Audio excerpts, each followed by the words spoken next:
దేవుని నామమునకు మహిమ కలుగును గాక. యేసుక్రీస్తు ప్రభువారి పేరట మీకందరికీ ప్రత్యేకమైనటువంటి వందనాలు తెలియజేస్తూ ఉన్నాము. దేవుణ్ణి స్తుతించుదాం. హల్లెలూయా. దేవుని యొక్క పరిశుద్ధ సన్నిధిలో ఆయన యొక్క వాక్యము వినటానికి మనమందరము కూడా ఎంతో ఆసక్తిగా ఉండాలి. మరి దినం ఒక ప్రత్యేకమైన దినంగా మనం చూస్తున్నాము. భారతదేశంలో స్వాతంత్రము వచ్చిన తర్వాత మరి 15 ఆగస్టు 1947 సంవత్సరంలో మనకు స్వాతంత్రం వస్తే ఆ తర్వాత మనం ఏ విధంగా జీవించాలి, ఏ విధంగా మన రాజ్యాన్ని మనము నడిపించుకోవాలి అని అనేక మంది మేధావులు, జ్ఞానులు అనబడిన వారు దేశ క్షేమము కోరి మరి కూర్చొని ఆలోచన చేసి దానికి నాయకత్వము డాక్టర్ బిఆర్ అంబేద్కర్ గారు నాయకత్వంలో మరి ఆయన ప్రాముఖ్యత వహించినటువంటి ఆ యొక్క గుంపులో ఆ గుంపు అంతా కూడా కూర్చొని ఒక రాజ్యాంగాన్ని ఏర్పాటు చేయడం జరిగింది. ఆ రాజ్యాంగాన్ని ఆ తర్వాత అమల్లోకి తీసుకొచ్చినటువంటి మరి ఆ సందర్భాన్ని మనం చూస్తున్నాం. ఆ దినమే మరి 26 జనవరి అనేది మనం చూస్తున్నాం. గణతంత్ర దినోత్సవముగా మనం చూస్తున్నాం. దాన్ని జరుపుకుంటూ రావడం మనం చూస్తున్నాం. కాబట్టి దేశము ఏ విధంగా ముందుకు వెళ్ళాలో, ఏ విధంగా రాజ్యాంగాన్ని మనం రాజ్యాన్ని నడిపించుకుంటే ఎలాంటి విధులు, నియమాలు, పద్ధతులు, క్రమాలు మనం పెట్టుకుంటే మన దేశము క్షేమాభివృద్ధిలో ముందు కొనసాగుతుంది.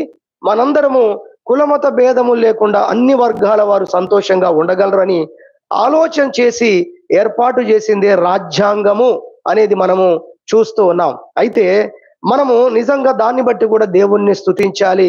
ఆ రోజు ఉన్నటువంటి ఆ గుంపును బట్టి, ఆ యొక్క టీమును బట్టి కూడా మనం ఎంతగానో దేవునికి కృతజ్ఞతాస్తుతులు చెల్లించాలి. ఎందుకంటే ఆ రాజ్యాంగం మీద ఆధారపడే ఈరోజు అనేకమైన విషయాలు, అనేకమైనటువంటి ఆ సమస్యలు అధిగమించబడటానికి ఆనాడు సిద్ధపరిచిన రాజ్యాంగము సహకరిస్తుంది. అయితే గొప్ప విషయం ఏంటంటే మరి ఆ రాజ్యాంగాన్ని మనం ఒకసారి చూసినట్లయితే కూడా బైబిల్లో నుండి అనేకమైన విషయాలు అందులోకి తీసుకోబడ్డాయి అనేది కూడా మనకు అర్థమవుతుంది.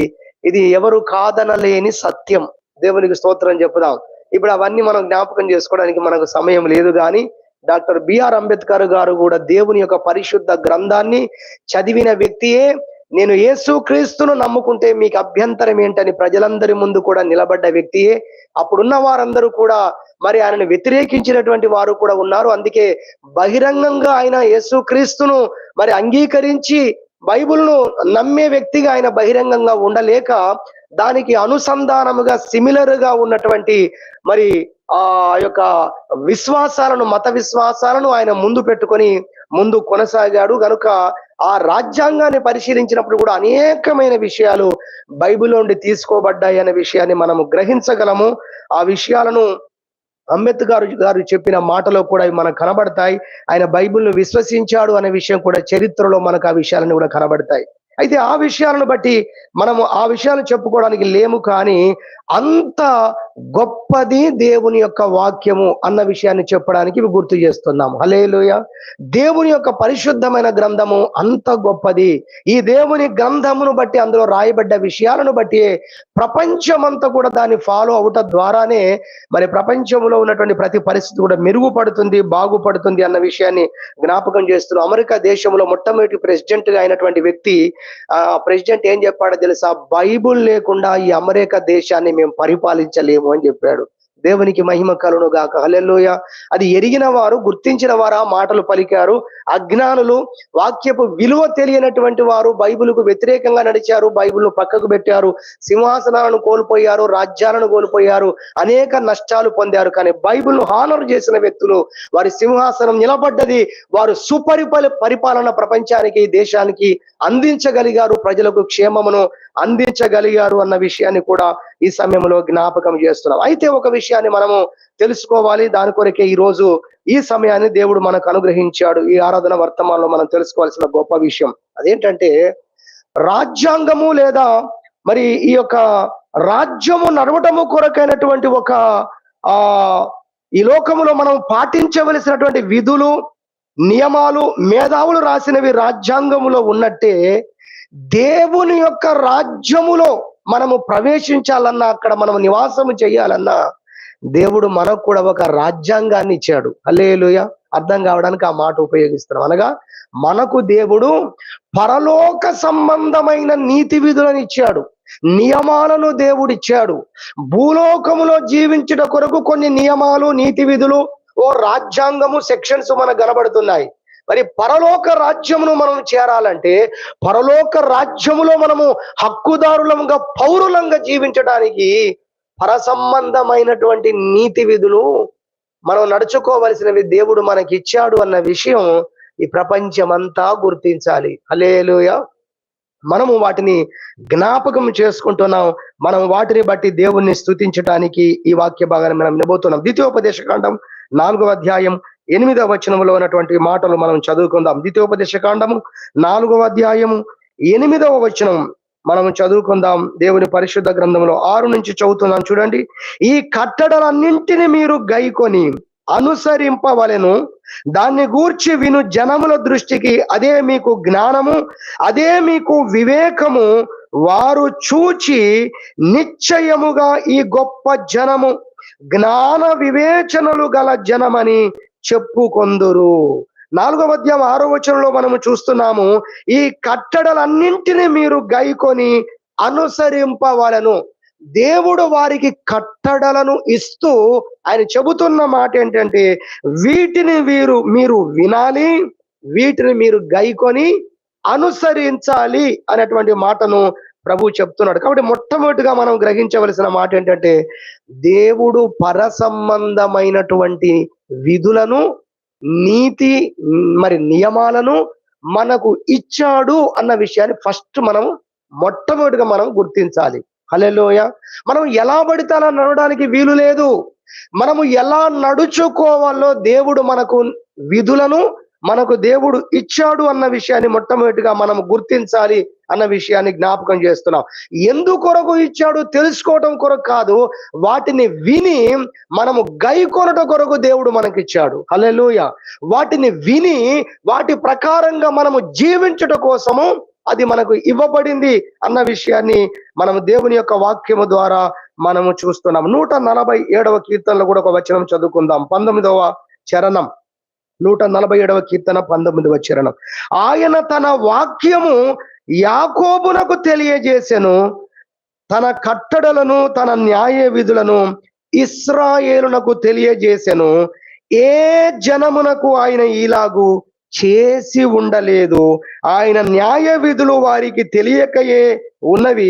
యెహోవాను స్తుతించుడి. హల్లెలూయా. ఇక్కడ వాక్యము చెబుతున్న విషయం ఏంటంటే, ఆయన మరి తన ప్రజలైన మీకు తన వాక్యాన్ని తెలియజేశాడు. పరసంబంధమైనటువంటి నీతి విధులను, ధర్మశాస్త్రాన్ని మీకు తెలియజేశాడు. ఓ యాకోబు మీకు తెలియజేశాడు, ఓ ఇశ్రాయేలు ప్రజలారా మీకు తెలియజేశాడని చెప్తూ ఓ మాట అన్నాడు. ఇది జనములకు తెలియకయే ఉన్నది. ఏ జనమునకు తెలియక ఉన్నది. ఎవరికి ఇచ్చాడు బైబిలు? ఆయన తన యందు విశ్వాసం ఉంచినటువంటి అబ్రహామునకు, తన యందు విశ్వాసం ఉంచిన యాకోబుకు, తనకు వెంబడించే ఇశ్రాయేలుకు ఆయన వాక్యం ఇచ్చాడు. హల్లెలూయా. ఆ రోజు దేవుడు అబ్రహాముతో మాట్లాడాడు. అనగా ఏంటి? తన మాటనిచ్చాడు. అప్పటికి ధర్మశాస్త్రం లేదు. అబ్రహాము కాలంలో ధర్మశాస్త్రం లేదు, ఇస్సాకు కాలంలో ధర్మశాస్త్రం లేదు, యాకోబు కాలంలో ధర్మశాస్త్రం లేదు. ధర్మశాస్త్రం ఎప్పుడు వచ్చింది? మోషే కాలంలో వచ్చింది. కానీ గుర్తుపెట్టుకోవాలి, దేవుని మాట ఉంది అబ్రహాము దగ్గర, యాకోబు దగ్గరికి దేవుని మాట వచ్చింది, ఇస్సాకు దగ్గరికి దేవుని వాక్యం వచ్చింది, దేవుని స్వరం వచ్చింది. కాబట్టి ఆయన ఇదిగో మీకు తన స్వరాన్ని వినిపింపజేశాడు, మీకు తన వాక్యమునిచ్చాడు. ఏ జనమునకు ఆయన ఇలాగూ చేసి ఉండలేదు. కాబట్టి ఏం చేయాలి? లాస్ట్ మాట చూడండి, ఏముంది? కాబట్టి యెహోవాను స్తుతించుడు. దేవుడు తన వాక్యమును, తన ధర్మశాస్త్రమును, తన నీతి విధులను మనకి ఇచ్చినందుకు మనం దేవుణ్ణి స్తుతించాలి. ఏంటి మనం స్తుతించవలసిన అంశం ఏంటి? ఈ రోజు దేవుడు మనకు నేర్పిస్తున్న అంశం ఏంటంటే, దేవుడు అనుగ్రహించిన ధర్మశాస్త్రమును బట్టి, వాక్యమును బట్టి దేవుణ్ణి మనం స్తుతించాలి. దేవుని కృతజ్ఞతాస్తుతులు చెల్లించాలి. ఆయన ఏ జనమునకు ఇలాగు చేసి ఉండలేదు. ఆయన వాక్యము యాకోబునకు తెలియజేశాడు, తన కట్టడలు తన న్యాయ విధులను ఇశ్రాయేలుకు తెలియజేశాడు. కాబట్టి మీరు యెహోవాను స్తుతించాలి. దేవుని వాక్యం వింటున్నా, ఆ వాక్యం ద్వారా ఆదరించబడుతున్నాం, ధైర్యపరచబడుతున్నాం, దేవుని పరిశుద్ధ జ్ఞానాన్ని నేర్చుకుంటున్నాం, సాతానును జయించగలుగుతున్నాం. ఎన్నో ప్రశ్నలకు జవాబు. హల్లెలూయా. దేవుడు ఏమిచ్చాడండి? తన వాక్యాన్ని ఇచ్చాడు. అందుకే మనం ఎప్పుడు తరచుగా వాడుకుంటూ ఉంటాం, దేవాని దివ్య వాక్యము. తర్వాత మాట చెప్పగలరా? మర్చిపోయారు. పాడితే వస్తుందేమో. ఈవిగా మాకు, ఆ పదం తెలుసా మీకు? ఈవి అంటే తెలుసా పదం? ఈవులు. ఈ వాక్యం ఎక్కడున్నా, ఎప్పుడు వాక్యం గుర్తొస్తుందా ఎక్కడన్నా ఉన్నట్టు? ఎప్పుడు చెప్తూ ఉంటాం మేము. అది 7:11 మత్తయి సువార్త. చెప్పండి ఒకసారి, ఏముంది అక్కడ? ఏమో సడన్ గా రావట్లేదు కదా. చెడ్డవారైన మీ తల్లిదండ్రులే, లేదా మీ తల్లిదండ్రులే ఇలా మీకు మంచి చేయాలనుకుంటున్నా, మీ పరలోకపు మీ తండ్రి అంతకంటే నిశ్చయముగా మంచి, ఇప్పుడు వచ్చిందండి, హల్లెలూయా, మంచి ఈవులను ఇచ్చును. ఈవులు అనగా వరములు, హల్లెలూయా, ఆశీర్వాదములు. దేవుడు తన వాక్యాన్ని మనకు ఆశీర్వాదముగా ఇచ్చాడు. దేవునికి మహిమ కలుగును గాక. ఆయన వరముగా మనకిచ్చాడు ఆయన వాక్యాన్ని. అది గొప్ప ఈవి. ఇంకా చెప్పాలంటే గొప్ప సంపద. ఈవులు అనగా గొప్ప సంపద. ఇంకొక మాట చెప్పమంటారా? ప్రాపర్టీ. ఇంగ్లీష్ లో కొన్ని పదాలు వాడితే బాగుంటది, కొన్ని తెలుగులో వాడితేనే బాగుంటది. ఏంటిది అది? అది మనకు సంపద. దేవుడు మనకిచ్చినటువంటి ఆ వాక్యము అది గొప్ప సంపద. అందుకే అన్నాడు, వేలాది వెండి బంగారు నాణెముల కంటే నీవిచ్చిన వాక్యము గొప్పది. వాటన్నిటికంటే అది ఆహారముతో పోల్చిన గొప్పదే. అదే విధముగా అది డబ్బుతో పోల్చిన, మనులు మాణిక్యములతో పోల్చిన, వెండి బంగారములతో పోల్చిన, దేనితో పోల్చిన కూడా వాక్యమే గొప్పది, వాక్యమే గొప్పది అని భక్తులు పాటలు పాడారు, దేవుణ్ణి స్తుతించారు. హల్లెలూయా. ఒక చరణం పాడాలనిపిస్తుంది. వేలాది వెండి బంగారు నాణెముల విస్తార ధన నిధి కన్నా నీ ధర్మశాస్త్రమే ఎంతో విలువైన నిధి ప్రభువా. నీ ధర్మశాస్త్రమే ఎంతో విలువైన నిధి ప్రభువా. నీ ఆజ్ఞలను బట్టి నిన్ను పొగడేదన్ ప్రభు. నీ వాక్యమే శ్రమ కొలిమిలో నన్ను బ్రతికించుచున్నది. నా బాధలో అది బహు నెమ్మది కలిగించుచున్నది. హల్లెలూయా. ఎందుకు చరణం పాడానంటే, వేలాది వెండి బంగారు నాణముల కంటే విస్తార ధననిధి కన్నా నీ ధర్మశాస్త్రం ఎంతో విలువైన నిధి అన్నాడు. ఇది దాచబడిన నిధి. ఆకాశమునకెక్కి దేవుని మాటలు తెచ్చేవారు ఎవరున్నారు? పాతాళములోకి వెళ్ళి దేవుని చిత్తాన్ని బయటకు తీసుకురాగలిగిన వారు ఎవరున్నారు? దేవుడే తన వాక్యమును మనకిచ్చాడు. దేవునికి మహిమ కలుగును గాక. హల్లెలూయా. ఆయన బయలుపరిస్తే తప్ప దేవుని వాక్యం మన యొద్దకు రాదు. దేవుడు తన సేవకులను, తన ప్రవక్తలను ఏర్పాటు చేసుకొని వారికి ఆయన మాట చెబితే కదా మన దగ్గరకు వచ్చింది. మోషేను ఏర్పాటు చేసుకొని ఆ మోషేతో దేవుడు మాట్లాడితే కదా ఇశ్రాయేలుకు వాక్యం వచ్చింది. ప్రవక్తలు లేకపోతే దేవుని స్వరం మనకు తెలిసేదా? దేవుని వాక్యం మనకు తెలిసేదా? ఆకాశానికి ఎక్కిపోయి దాన్ని తీసుకురాగలిగిన వారు ఎవరు? హల్లెలూయా. భూమి మీద ఒక సత్యాన్ని తెలుసుకుంటేనే, ఒక విషయాన్ని తెలుసుకుంటేనే, సైన్స్ ఒక విషయాన్ని కనిపెడితేనో మేము గొప్పవారం అయిపోయాం అనుకుంటుంది. ఈ విశ్వాంతరాలను దాటి 3వ ఆకాశాన్ని దాటితే కదా దేవుడు ఉన్నాడు. అక్కడ దేవుడి యొద్దకు వెళ్ళి దేవుని చిత్తాన్ని, దేవుని ఉద్దేశాన్ని తీసుకురాగలిగిన వారు ఎవరున్నారు? హల్లెలూయా.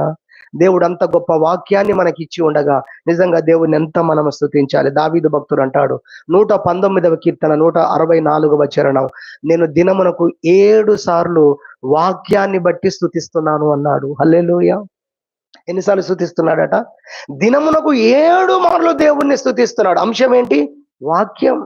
వాక్యాన్ని బట్టి స్తుతిస్తున్నాడు. 119వ కీర్తన 162వ వచనం చూస్తే, న్యాయమైన నీ విధులను బట్టి, నీ వాక్యమును బట్టి, నీ ధర్మశాస్త్రమును బట్టి ప్రభువా నేను నిన్ను స్తుతించడానికి అర్ధరాత్రి వేళ మేలుకొంటాను అన్నాడు.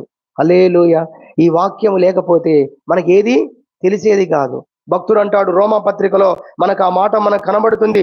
దేవుని యొక్క పరిశుద్ధ వాక్యము లేకపోతే అసలు మంచేదో చెడేదో అసలు నాకు తెలిసేదే కాదంటాడు. రోమా పత్రిక 7వ అధ్యాయము మనం చూసినట్టయితే 7వ వచనము. కాబట్టి ఏమందుము, ధర్మశాస్త్రము పాపమాయన అట్లనరాదు, ధర్మశాస్త్రము వలననే గాని పాపమనగా ఎట్టిదో నాకు తెలియకపోవును. చూసారా, మంచి చెడులను మనకు తెలియజేసింది వాక్యము. మంచేదో చెడేదో తెలియజేసింది వాక్యం. ఎవరైనా తప్పు చేస్తే కూడా ఫలాని వ్యక్తి తప్పు చేశాడు అని నిష్పక్షపాతముగా దేవుడు వ్రాయించాడు. దావీదు లాంటి వ్యక్తి కూడా తప్పు చేసినప్పుడు ఆయన తప్పు చేశాడు, ఆయన చేసిన తప్పుకు నేను గద్దించాను, శిక్ష కూడా అతని మీదకి వచ్చిందని రాయించాడండి దేవుడు బైబిల్లో. మంచి ఏంటో చెడు ఏంటో దేవుడు అన్ని వ్రాయించాడు. మంచి చెడులు మనకు తెలిసేవి కావు. అందుకే భక్తుడు మరి అంటున్నాడు, ఇదిగో ధర్మశాస్త్రము వలననే గాని మనకు పాపమనగా ఎట్టిదో మనకు తెలియకపోవును అనేటువంటి మాటను కూడా మనకి ఇక్కడ దేవుని పరిశుద్ధ గ్రంథంలో చూస్తున్నాం. కాబట్టి దినమునకు 7 మార్లు స్తుతించిన భక్తుని చూస్తున్నాము. ఆయన న్యాయ విధులను బట్టి అర్ధరాత్రి వేళ మేలుకొని దేవుణ్ణి స్తుతించినటువంటి భక్తుణ్ణి మనము జ్ఞాపకం చేసుకుంటున్నాం. ఎందుకంటే ఆ వాక్యము దేవుడు బయలుపరచకపోతే మన యొద్దకు వచ్చేది కాదు, మనకు తెలిసేది కాదు అన్న విషయాన్ని దేవుని యొక్క పరిశుద్ధ గ్రంథము ద్వారా మనము జ్ఞాపకం చేసుకుంటున్నాము. ఆయన మోషే ద్వారా ఆయన ధర్మశాస్త్రాన్ని ఇచ్చాడు అని యోహాను సువార్త 1వ అధ్యాయము 17వ వచనంలో ఉన్నటువంటి మాటను బట్టి కూడా మనము ఆ వాక్య భాగాలు మనం తెలుసుకోగలం. కాబట్టి దేవుడు అనుగ్రహించిన వాక్యాన్ని బట్టి మనం స్తుతించాలి. ఆ వాక్యాన్ని బట్టి ఆదరించబడుతున్నాం, ఆ వాక్యాన్ని బట్టి ధైర్యం తెచ్చుకుంటున్నాం, ఆ వాక్యంలో వాగ్దానాలను బేస్ చేసుకునే నిరీక్షణ కలిగి ఉన్నాం. అన్ని వాక్యం మీద బేస్ అయి నడుస్తున్నాం. కానీ ఇటువంటి వాక్యం ఇచ్చినందుకు నీకు స్తోత్రము ప్రభు అని ఎంతవరకు దేవుని మనం స్తుతిస్తున్నాం అనేది మన ముందు ఉన్నటువంటి ప్రశ్న. ఆ విధంగా ఆ ప్రశ్నకు మన జీవితాల్లో మనం దేవుని స్తుతించే వారంగా మారటానికి ఈ వాక్యం వింటున్నాం. కొన్ని విషయాలు త్వరగా, ఒక 5 విషయాలను త్వరగా చెప్పి ముగిస్తాను. మొట్టమొదటి అంశముగా మనం తెలుసుకోవాల్సింది ఏంటంటే, దేవుడు తన వాక్యమును మనకు అనుగ్రహించినందుకు మనము దేవుణ్ణి స్తుతించాలి అని మనము వింటూ ఉన్నాం, నేర్చుకుంటున్నాం. ఆ వాక్యము ద్వారా మనకు కలుగుతున్నటువంటి మేలులు ఒక 5 నేను త్వరగా జ్ఞాపకం చేస్తాను. 1, దేవుడు తన వాక్యమును మనకు అనుగ్రహించి మన జీవితములో ఉన్న పాపాలను మనము ఒప్పుకొని ఆ పాపముల విషయమై మనము పశ్చాత్తాపపడి, పాపములను తెలుసుకొని గుర్తించి పశ్చాత్తాపపడి మనము పరిశుద్ధపరచబడడానికి దేవుడు తన వాక్యం ఇచ్చాడు. హల్లెలూయా. ఎందుకు వాక్యాన్ని బట్టి స్తుతించాలంటే, ఈ వాక్యము లేకపోతే మనం ఎక్కడ ఉన్నామో, ఎటువంటి పాపములో ఉన్నామో మనకు తెలిసేది కానే కాదు. అది రోమపత్రిక 7వ అధ్యాయం 7వ వచనంలో ఇందాక మనం చూడడం జరిగింది. కాబట్టి మొదటి అంశం ఏంటంటే, మన ఒక పాపములను మనము గుర్తించి మన పాపముల విషయమై మనం పశ్చాత్తాపపడి మనము పవిత్రపరచబడటానికి దేవుడు తన వాక్యాన్ని మనకు అనుగ్రహించాడు అన్న విషయాన్ని మొట్టమొదటిగా దేవుని పరిశుద్ధ గ్రంథములోండి మనము జ్ఞాపకం చేసుకుంటున్నాం. అపోస్తుల కార్యములు 2వ అధ్యాయం, ఒక్కొక్క దానికి 1-2 వాక్యాలు మాత్రమే నేను చూపించడానికి ఇష్టపడుతూ ఉన్నాను. త్వరగా వాటిని చూద్దాం. అపోస్తుల కార్యములు 2వ అధ్యాయము 37వ వచనం. పేతురు నిలబడి వాక్యమును బోధిస్తున్నాడు. ఇక్కడ ఆ దృశ్యం మనకు కనబడుతుంది. 37వ వచనం. వారు ఈ మాట విని హృదయములో నొచ్చుకొని, సహోదరులారా మేమేమి చేతుమని పేతురును కడమ అపోస్తులను అడుగగా, నొచ్చుకొని అనే మాట దగ్గర ఫుట్ నోట్ లో చూస్తే పొడువబడి అనేటువంటి మాట మనకు కనబడుతుంది. నిజంగా ఆ రోజు పేతురు ఎలాంటి మాటలు మాట్లాడాడు,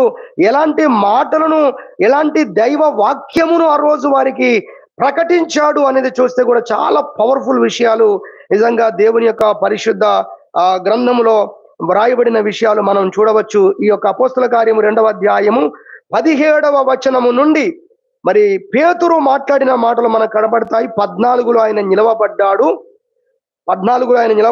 ఇక 16 నుంచి ఆయన, లేదా 14 2వ లైన్ నుంచి ఆయన మాట్లాడడం మొదలుపెట్టాడు. దేవుని యొక్క పరిశుద్ధాత్మ చేత నింపబడిన వాడై యోవేలు ప్రవక్త చెప్పిన మాటలను ఉదగరిస్తూనే దేవుడు అపోస్తలుడైన పేతురు ద్వారా గొప్ప గొప్ప మాటలు పలికించాడు. ఆ రోజు ఒక్క మాట చూద్దాం. 22వ వచనం చూడండి. దేవుడు నిశ్చయించిన సంకల్పమును ఆయన భవిష్యత్తు జ్ఞానమును అనుసరించి అప్పగించబడిన ఈయనను మీరు దుష్టుల చేత సిలువ వేయించి చంపితిరి. మరణము ఆయనను బంధించి ఉంచుట అసాధ్యము గనక దేవుడు మరణ వేదనను తొలగించి ఆయనను లేపెను అనేటువంటి మాట చెప్పినట్లుగా మనం చూస్తున్నాం. మీరు చంపారు అనే మాట చెప్పాడు 22లో 23లో చూస్తే, మీరు దుష్టుల చేత సిలువ వేయించి చంపితిరి అనేటువంటి మాట ఉపయోగించినట్టుగా మనం చూస్తున్నాం. వారు ఎంత పాపం చేశారో, వారు ఎంత దుర్మార్గమైన కార్యాలు చేశారో దేవుని ఆత్మ చేత పేతురు ఆ రోజు నిలబడి బోధించసాగాడు. అందులో చెప్పిన మాట ఏంటంటే, ఇదిగో దేవుని సంకల్ప ప్రకారం వచ్చిన యేసు క్రీస్తును మీరు ద్వేషించారు, మీరు సిలువ వేసి చంపారు అన్నటువంటి మాట చెప్పాడు. ఇలా అవన్నీ కూడా ఆయన చెప్పుకుంటూ వచ్చినప్పుడు ఆ మాటలు విన్న వారి హృదయాల్లో ఏమైందట? పొడవబడి వారు ఆ మాటల చేత గద్దించబడి గాయపరచబడిన వారై వారి హృదయాల్లో విరిగి నలిగిన హృదయం వచ్చి వారి తప్పులను వారు గుర్తించి వారు ఏం చేస్తున్నారో తెలుసా? సహోదరులారా, మేమేం చేయాలి? ఇప్పుడు మేము చేసింది తప్పే, మేము ప్రవర్తించింది తప్పే, మేము ఆలోచించిన విధానము తప్పే, అయితే ఇప్పుడు మేము ఏమి చెయ్యాలని చెప్పి అడిగినప్పుడు పేతురు అంటున్నాడు, మీరు మారు మనసు పొంది పాపక్షమాపణ నిమిత్తం ప్రతివాడు యేసుక్రీస్తు నామమున బాప్తిస్మము పొందాలి అని చెప్పినట్టుగా వాక్యంలో చూస్తున్నాం. కాబట్టి ఆ రోజు ఎంతమంది మారారో కూడా చూద్దాం. 41. కాబట్టి అతని వాక్యము, చూడండి, కాబట్టి అతని వాక్యము అనగా అతని ద్వారా రివీల్ అయిన విడుదలైన వాక్యమును అంగీకరించిన వారు బాప్తిస్మము పొందిరి. ఆ దినమందు ఇంచుమించు, చదువుతారా మాట? అబ్బా, అది మనం ఊరికే చెప్పుకుంటూ ఉంటామండి ఆ మాట. కానీ 3000 మంది అంటే, ఒక సంఘములో 3000 మంది కూర్చుంటే ఆ సంఘం ఎంత పెద్దదో ఆలోచించండి, ఒకసారి గ్రహించండి. ఒక్క ప్రసంగానికి 3000 మంది ఆ రోజు ఒకే రోజు బాప్తిసం తీసుకున్నారంటే ఇక మీరు ఆలోచన చేయాలి. అలా ప్రసంగాలు చేసుకుంటూ పరిశుద్ధాత్మ ద్వారా దేవుడిచ్చిన వాక్యాన్ని చెప్పుకుంటూ పోతే సంఘములు, పెద్ద సంఘములు నిర్మాణం కావడం, ప్రజలు మారు మనసు పొందడం, రక్షణ పొందడం ఎంత సమయం తీసుకుంటుంది చెప్పండి? హల్లెలూయా. గోదావరి పట్టణం అంతా కూడా దేవుని పిల్లలుగా మారడానికి పెద్ద సమయమేమి తీసుకోదు. కనుక మనం అర్థం చేసుకోవాలి, దేవుడు పేతురు ద్వారా అట్టి వాక్యాన్ని విడుదల చేసినప్పుడు వాక్యానికి ఉన్న శక్తిని మీరు చూడండి. హల్లెలూయా. ఒకరోజు అయ్యగారితో దేవుడు మాట్లాడుతూ ఓ మాట చెప్పాడు ప్రవచనం ద్వారా. ఏమన్నాడంటే, నా అద్భుతాలను చూసే ప్రజలు రాలేదు, నా ద్వారా జరుగుతున్న నేను చేసిన కార్యాలను బట్టి మాత్రమే ప్రజలు నన్ను వెంబడించలేదు, నా ద్వారా విడుదలవుతున్నటువంటి వాక్కు ప్రజలను ఆకర్షించింది అని చెబుతూ దానికి ఉదాహరణ చెప్పాడు. నా వాక్యం వింటూ 3 రోజులు కూర్చున్నారు వారని చెప్పారట ప్రభు. అర్థమైందా? హల్లెలూయా. కొండ మీద ప్రసంగంలో అన్నపానాలు మర్చిపోయారు. హల్లెలూయా. సహోదరి ఎర్ర సముద్రం చీలినా ఆ తర్వాత ఫుడ్ లేదని చంపడానికి మమ్మల్ని తీసుకొచ్చారా అన్నారు. అద్భుతం చూసారా లేదా? ప్రపంచము ఎండింగ్ వరకు చెప్పుకునే అద్భుతం అది చెప్పాలంటే, అది బైబిల్లో ఉంది ఆ మాట. అంత గొప్ప కార్యం చేసిన ప్రజలు ఏమయ్యారు? మరి తెల్లారి ఆహారము లేనందుకు చచ్చుటకు అరణ్యములో మమ్మల్ని తీసుకొచ్చారు అన్నాడు. అంటే ప్రజలకు ఏం కావాలి?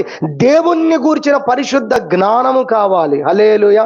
అది లేనప్పుడు, అద్భుతము పొందినప్పుడు కూడా ఆ అద్భుతము ద్వారా నేర్చుకోవలసింది వారు నేర్చుకోకపోతే మళ్ళీ పరిగడుపున మళ్ళీ అయిపోతారు. అలానే మళ్ళీ ఏం తెలియదు, ఏం చేయలేదు. దేవుడు కార్యం చేస్తే దాని ద్వారా మనం ఒకటి నేర్చుకోవాలని దేవుడు ఇష్టపడతాడండి. హల్లెలూయా. ఈ ఒక దేవుడు ఒక మాట మాట్లాడినా కూడా ఆయన ఎట్టివాడో నువ్వు ఆ మాట ద్వారా తెలుసుకోవాలి.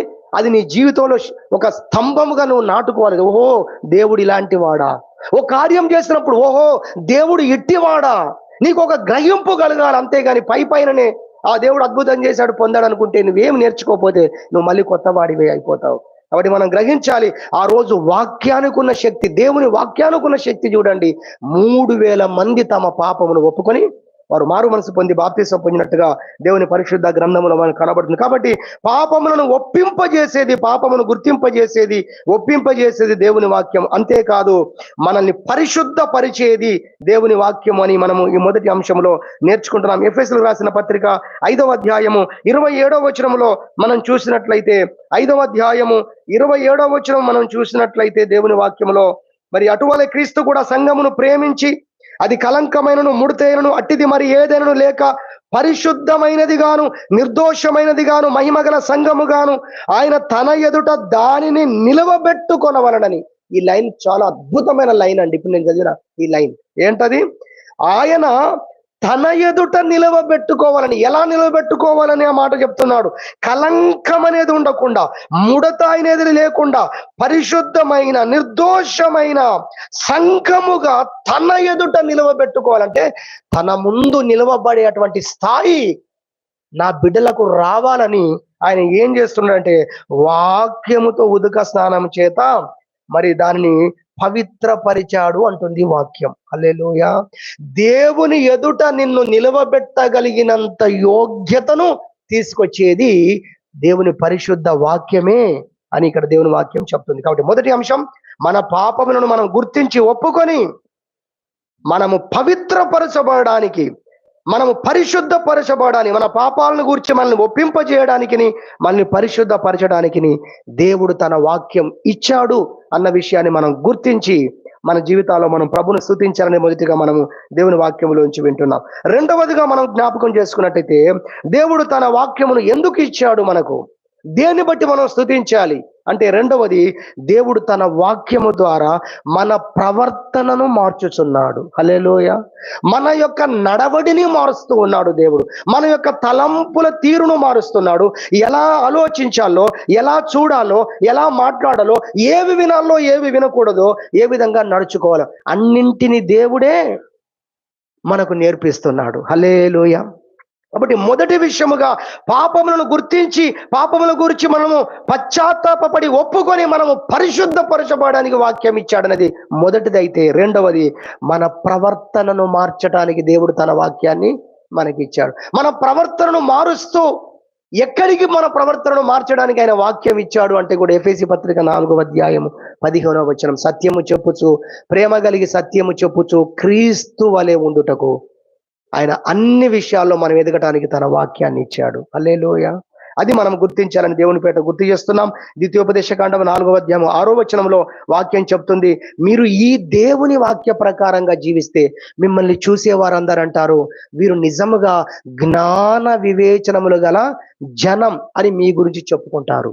ఈ వాక్య ప్రకారంగా మీరు జీవిస్తే మీరు సామాన్యమైన వ్యక్తులు గారు. మీ మాట తీరు, మీ యొక్క వ్యవహార శైలి, మీ యొక్క నడవడి, మీ ఆలోచన తీరు, మీ నిర్ణయాలు ఎలా ఇంత అద్భుతంగా ఉండగలిగాయని జనాలు ఆశ్చర్యపోతారు. అంత గొప్ప జ్ఞానాన్ని, వివేకాన్ని, సత్ప్రవర్తనను మీకు నేర్పగలిగింది ఈ వాక్యము అని ద్వితీయోపదేశకాండము 4వ అధ్యాయము 6వ వచనంలో ఉన్న వాక్యములో ఆ సందర్భాన్ని మనం చూస్తాం. అదేవిధంగా మత్తయి సువార్త 5వ అధ్యాయంలో నరహత్యను గూర్చి చెప్పినటువంటి మాటలు మనం చూస్తాం. మోగమును గూర్చి చెప్పినటువంటి మాటలు మనం చూస్తాము. తర్వాత మాట తప్పకూడదు, మీ మాట అవునంటే అవును, కాదంటే కాదని ఉండవలననే విషయాన్ని గురించి మనం వింటాం. శత్రువులను ప్రేమించాలనే విషయాన్ని గురించి మనం వింటాం. ఇలా అనేక విషయాలు చెబుతూ ఏమన్నాడు చివరికి చూడండి, ఒక మాట ఉంది అక్కడ 48. అవన్నీ చెప్పి 47లో కూడా వందనం చేసేవాడికే వందనం చేస్తే ఏమి లాభం, వందనం చేయని వారికి వందనం చెయ్యాలి అనే విషయాన్ని చెప్పి ఇక చివరిగా ఒక మాటతో ముగించాడండి. ఆ మాటతో నిజంగా ఈ అధ్యాయం అద్భుతంగా సంపూర్ణమైంది. 48, మీ పరలోకపు తండ్రి పరిపూర్ణుడు గనుక మీరును పరిపూర్ణులుగా ఉంటారు. ఇదిగో నేను చెప్పిన ప్రకారంగా మీరు జీవిస్తే పరలోకపు తండ్రి లాగా ఎలా ఉంటారు మీరు? ఆయన పరిపూర్ణుడు, మీరు కూడా పరిపూర్ణులు అవుతారు. చూసారా? అంత సత్ప్రవర్తనను మనకు నేర్పించగలిగింది దేవుని యొక్క వాక్యము. ఆ వాక్యాన్ని మరి తండ్రి అయిన దేవుడు ఆకాశమందు నుండి ఆయన మాట్లాడాడు, వినిపించాడు. తర్వాత ఆ వాక్యము శరీరాన్ని ధరించుకొని భూమి మీదకి వచ్చింది అని మనము యోహాను సువార్తలో చూస్తాము. వాక్యమయున్న యేసుక్రీస్తు ఈ విషయాలన్నీ చెప్పాడు. ఈ వాక్య ప్రకారంగా మీరు జీవిస్తే మీరు పరిపూర్ణులు అవుతారు, మీ ప్రవర్తనలో మీరు పరిపూర్ణులు అవుతారు అనే విషయాన్ని మనము రెండవదిగా నేర్చుకుంటున్నాం. అనగా క్రీస్తు స్వరూపంలోకి వస్తాము, లేదా తండ్రి పరిపూర్ణుడైనట్టు మనం పరిపూర్ణులం అవుతామనేది రెండవదిగా దేవుని వాక్యంలో మనం చూస్తున్నాం. మూడవది, చాలా ప్రాముఖ్యమైనటువంటి మరో మాట, మూడవదిగా మనం చూసినట్లయితే దేవుడు తన వాక్యాన్ని మనకు ఇచ్చాడు అనేది మనం వింటున్నాం. అయితే ఆ వాక్యము ద్వారా మనకు కలిగినటువంటి మేలేంటి? మూడవది ఏంటంటే ఈ వాక్యము పరలోకమునకు మనల్ని సిద్ధపరుస్తుంది. హల్లెలూయా. ఎక్కడికి? పరలోకానికి సిద్ధపరుస్తుంది. ఓ డాక్టర్గా ఒక మెడిసిన్ చదివే వ్యక్తిని అతడు డాక్టర్ కావడానికో ఏంటండి ఆ యొక్క వైద్య రంగంలో పనిచేయడానికి ఏ విధంగా ఆ పుస్తకాలు వారిని సిద్ధపరుస్తున్నాయో, ఓ ఇంజనీరింగ్ చేసే వ్యక్తిని ఏ విధంగా పుస్తకాలు అతను ఒక ఇంజనీర్ గా సిద్ధపరుస్తున్నాయో, ఇదిగో ఈ పరిశుద్ధ గ్రంథము, పరము నుండి వినిపించబడ్డ ఈ మాటలు, ఈ యొక్క వాక్యము పరలోకమునకు మనల్ని సిద్ధపరుస్తుంది. దేవునికి మహిమ కలుగును గాక. హల్లెలూయా. బైబిల్లో రాయబడింది మత్తయి సువార్త 7వ అధ్యాయము 19వ వచనంలో మనం చూసినట్లయితే 20వ వచనం 21వ వచనం మనం చదువుకుందాం. 21, ప్రభువా ప్రభువా నన్ను పిలుచు ప్రతివాడును పరలోక రాజ్యములో ప్రవేశింపడు గాని పరలోక మందున్న నా తండ్రి చిత్త ప్రకారము చేయువాడే ప్రవేశించును. ఏం చెప్పాడు? పరలోకం ఎవరు వెళ్తారట? పరలోక మందున్న తండ్రి చిత్తం. ఇదిగో దేవుని చిత్తము తన వాక్యం ద్వారా మనకు తెలుస్తుంది. హల్లెలూయా. కాబట్టి ఈ వాక్యములో క్లియర్ గా మనం చూస్తున్నాము, ఆయన చిత్తము చేసేవాడే పరలోకం పోతాడు. ఆ చిత్తమును తెలియజేయడానికి దేవుడు తన వాక్యాన్ని ఇచ్చాడు. ఇప్పుడు దేవుని చిత్తం ఏంటి అంటే ఎక్కడ కనబడుతుంది దేవుని చిత్తము? ఈ వాక్యములో మనకు తెలుస్తుంది. హల్లెలూయా. కాబట్టి వాక్య ప్రకారంగా మనము జీవించడం ద్వారా మనము పరలోకాన్ని కూడా మనం చేరుకోగలం. భూమి మీద ఆశీర్వాదాలు మాత్రమే కాదు, ఒక మంచి వ్యక్తి అనేటువంటి పదం మాత్రమే కాదు, సత్ప్రవర్తన కలిగిన జనులు, వివేకము కలిగిన జనులు అనే మాట మాత్రమే కాదు, ఆ మాట మాత్రమే కాదు, పరలోక రాజ్యానికి నిన్ను తీసుకెళ్లేది కూడా ఇదిగో నీ చేతుల్లో దేవుడు పెట్టిన ఈ వాక్యమే అంటుంది దేవుని యొక్క పరిశుద్ధ గ్రంథం అని ప్రభు పేరట జ్ఞాపకం చేస్తున్నాం. ఇది మూడవదిగా మనం జ్ఞాపకం చేసుకుంటూ ఉన్నాం. మొదటిగా మన పాపమును ఒప్పించి మనల్ని పశ్చాత్తాప పడజేసి పవిత్రపరచగలిగింది వాక్యం అనేది విన్నాం. రెండవది మన ప్రవర్తనను మార్చగలిగింది అనేది రెండవదిగా విన్నాం. మూడవది పరలోకమునకు మనల్ని సిద్ధపరచగలిగింది అనేది దేవుని యొక్క పరిశుద్ధ గ్రంథంలో మనం నేర్చుకుంటున్నాం. నాలుగవది ఏంటంటే మన ప్రార్థనలకు జవాబు మనం పొందాలంటే కూడా మనల్ని సిద్ధపరచగలిగింది దేవుని యొక్క వాక్యమే. హల్లెలూయా. చాలా ప్రార్థనలు మనం కలిగి ఉంటాం, చాలా అప్లికేషన్లు మనం కలిగి ఉంటాం, దేవుని యొద్దకు వెళ్ళి వాటన్నిటిని చెప్పుకోవాలని మనం ఉంటాం, దేవుడు వాటన్నిటికి జవాబు ఇవ్వాలని కోరుకుంటాం. కానీ దేవుని పరిశుద్ధ గ్రంథం చెప్తుంది, అక్కడ కూడా ఈ వాక్య ప్రకారంగా నువ్వు జీవిస్తేనే నీ ప్రార్థన దేవుడు వింటాడు. హల్లెలూయా. అది కూడా నేర్పిస్తుంది, నువ్వు ఎలా ఉంటే దేవుడు నీ ప్రార్థన వింటాడు, ఎలా ఉంటే నీ ప్రార్థనలకు జవాబులు వస్తాయి, నీ ప్రార్థన అంగీకరించబడుతుంది, నువ్వు ఎలాంటి ప్రార్థనలు చేయాలో కూడా దేవుని పరిశుద్ధ గ్రంథమే దాన్ని డిసైడ్ చేస్తుంది, ఆ విషయాలన్నీ కూడా మనకు బోధిస్తుంది అన్నదాన్ని కూడా దేవుని వాక్యం చూస్తే మనకు అర్థమవుతుంది. 28వ అధ్యాయము 9వ వచనం సామెతలు అంటాడు, ధర్మశాస్త్రము వినకుండా చెవిని తొలగించుకునే వారి ప్రార్థన యెహోవాకు హేయము. ప్రార్థించే వారికి కూడా ఇదిగో వారికి ఎలా ప్రార్థించాలో, ఎలా ఉండి ప్రార్థించాలో ఆ విధి విధానాలను వాక్యం బోధిస్తుందండి. హల్లెలూయా. యెషయా 58లో మీరు ఉపవాసం ఉంటే కూడా ఎలా ఉపవాసం ఉండాలో కూడా అక్కడ ప్రభు చెప్పాడు, ఎలా ఉండొద్దు, ఎలా ఉండాలి, ఆ విషయాలు కూడా చెప్పాడు. ఇక్కడ సామెతలు 28:9లో మీరు ఆయన మాట వినకుండా మీరు ఖాళీగా మీరు ప్రార్థన చేస్తే మీ ప్రార్థనలు దేవుడు వినడు. కాబట్టి మనం తెలుసుకోవాలి, దేవుడు మన ప్రార్థనలను వినటట్లుగా మనల్ని మన ప్రార్థనని కూడా మార్చుచున్నది దేవుని యొక్క పరిశుద్ధ గ్రంథమే అనే విషయాన్ని దేవుని యొక్క వాక్యం ద్వారా మనం జ్ఞాపకం చేసుకుంటున్నాం. యోహాను సువార్త 15వ అధ్యాయంలో ప్రభు అంటాడు, నా యందు మీరును మీ యందు నా మాటలను నిలిచి ఉన్నట్లయితే మీకు ఏది ఇష్టమో అడుగుడి అని 15వ అధ్యాయం 7వ వచనంలో ఆ మాట కనబడుతుంది. నా యందు మీరును మీ యందు నా మాటలను నిలిచి ఉండిన యెడల మీకు ఏది ఇష్టమో అడుగుడి, అది మీకు అనుగ్రహింపబడును. కాబట్టి 4వ ఆశీర్వాదంగా మనము చూస్తున్నాము, దేవుని యొక్క వాక్యం ఏం చేస్తుందంటే ఎలా మనం ప్రార్థన చేయాలో, ఎలా ఉండి మనం ప్రార్థన చేస్తే మన ప్రార్థనలకు జవాబు వస్తుందో అక్కడ కూడా మనల్ని సిద్ధపరుస్తుంది ఎవరు? దేవుని యొక్క వాక్యమే. అసలు అన్ని రకాల ప్రార్థనలకు జవాబు రావడానికి మనల్ని ఎలా ప్రార్థన చేయాలో, ఎలా ఉండాలో కూడా వాక్యము ఆ విషయాన్ని బోధిస్తుంది అనేది కూడా 4వదిగా దేవుని వాక్యంలో నుంచి మనం వింటాం. చిట్ట చివరిగా 5వది జ్ఞాపకం చేసుకుందాం. అదేమిటంటే దేవుని యొక్క పరిశుద్ధ జ్ఞానాన్ని మనకు నేర్పిస్తున్నది కూడా దేవుని యొక్క వాక్యమే. హల్లెలూయా. నిజంగా దేవుని వాక్యంలో చూస్తే హోషేయ గ్రంథం 4వ అధ్యాయం 6వ వచనంలో అంటాడు, నా జనులు జ్ఞానము లేకయే నశించుచున్నారు అన్నాడు. ఒక్క మాట చెప్పి ముగిచ్చేస్తాను నేను. ప్రభు ఏమన్నాడు? నా జనులు జ్ఞానము లేకయే నశించుచున్నారు.